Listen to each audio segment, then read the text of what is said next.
Hello, everyone, and hey, welcome to the last live from this year. Here's what I would like to talk to you about. I know it's not a Tuesday. I know it's not on noon on Tuesday, but it doesn't matter. It is Friday, and it's almost the last hour of our working day during the 2023. So what I would like to talk to you today about is, I don't know, have you ever wondered why at the end of the year brings such strong emotions for you? And if you're not getting that, then I totally understand. But to me, there is a moment that I realize that at the end of the year, every year, I kind of get into this time where I reflect on the past and I look at the ups and downs. I look at what is a successful year for me, what actually I thought about the year and what happened at the end. So all of those things are happening in my mind. And also is that moment where I want to celebrate the successes, but also I'm looking and kind of scale. I'm looking at pluses and minuses. What did I gain? What did I offer? What did I actually put in? How did I come into the year? And what actually happened at the end? So it is exhausting.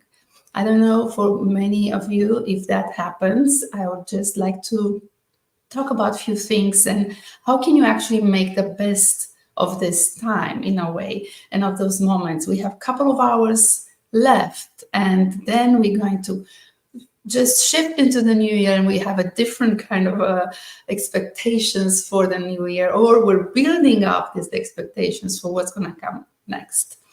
And I'm looking at closing a chapter and then starting a new one. So yes, it is in a way, if you think about the end of the year, it's not just a change in the calendar for most of us. It's also a significant emotional milestone. And it offers this unique opportunity to also look back with introspection and also look forward with a lot of hope. So embracing this duality in a way in our mind, it's a reflection and anticipation, both at the same time. It can create and be a powerful catalyst for personal and growth and also professional growth. So how can we work with this? So let's go back in the reflection and introspection piece. The reflection and introspection is happening naturally. And I think at the end of the year, it's marked because of what I just said earlier, but it's also very, very important to look at some of the accomplishments, that opportunities that we think we missed. And we look at all of those things it's a source of pride, but also sometimes a source of regret. And it's also stringing a lot of emotions. That's why I think it's the hardest part. And if we can look at, can we change the perspective on this a little bit, and we look at putting two things in a way such as to celebrate and to also acknowledge whatever was a setback or also the success. So if we have the time to kind of look at this and bring some sense of a closure, but at the same time a renewal for what's going to happen next. So I think our brain, it's going to help you if you kind of let it do this naturally. It's also why I also know it's going to be harder at the end of the year, because it's also because of the fact that our daylight has changed, right? So we have this, if we think about how we get, maybe the weather is also not going with us. We have less sun, we have less happiness, if you look at from the external sources of happiness. But if you just renounce to those external sources to become with the way you're thinking and the way you are, looking about it, it's going to help you manage it much easier, because the source of happiness should not come from outside. It should come always from the way you think and the way you feel inside. So it's an inside out experience. And I think we talked about this in the past, but inside out experience is going to help you manage and go through this in a much easier way. So how can we embrace this emotional journey and just think that, hey, we have just a couple of hours and we're going to be done with it, right? And then we're going to go back in the mood of working, and then we're going to start crashing those goals that we are thinking about it. It's going to take a while, but it's going to help you to recognize and accept those emotions as a natural part of this end of the year experience. If you try to fight them, if you try to do something else, bring more alcohol into a mix or some, it's going to become even worse. So it's not going to be beneficial.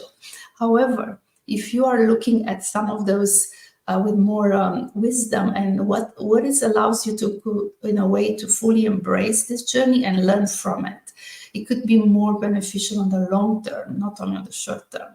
So you could move forward with a greater wisdom and understanding of everything that happens with you.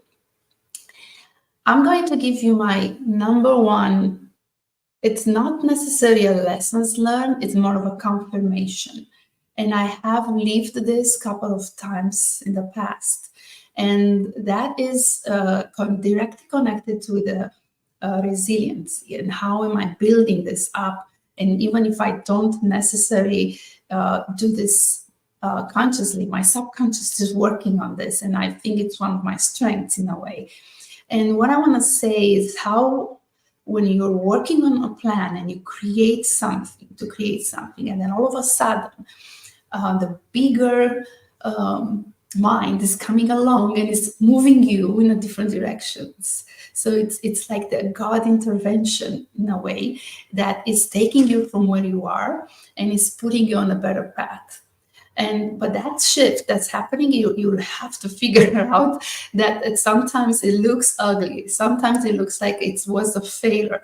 And if you pay attention and if you relax into the situation and you look for the opportunity in that so-called failure, which I've never kind of want to look at it as a failure, but it feels like it's a failure. Everybody else might say this was a failure. And if you're just looking at that situation, you will find what is actually the gift in it. And you take that and you make it even better outcome. You create a better outcome, a better conclusion, a better result of what you have done.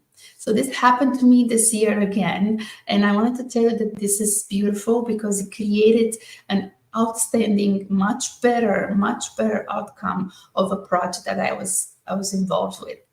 And to spare the details, what's important is that at the end, you get out, you end up with a much better product. And it's going to be something that if you're looking for it, and if whenever you fall fully in, you're going to see that this happens. How does this get activated though? How are you activating this inner power, if you will? It's allowing yourself to be so much fully in, but you're driving this with your heart. And you're driving it, you know that your heart is at 100% into something. So you're not, you're focusing so much into that, whatever that project or goal is, or one thing that you're going to do. You're immersing, almost immersing yourself into it so much that you're embodying pretty much, you align everything around you to make it happen. You move people around you. You're just motivating them. You're putting them to come along with you on that mission.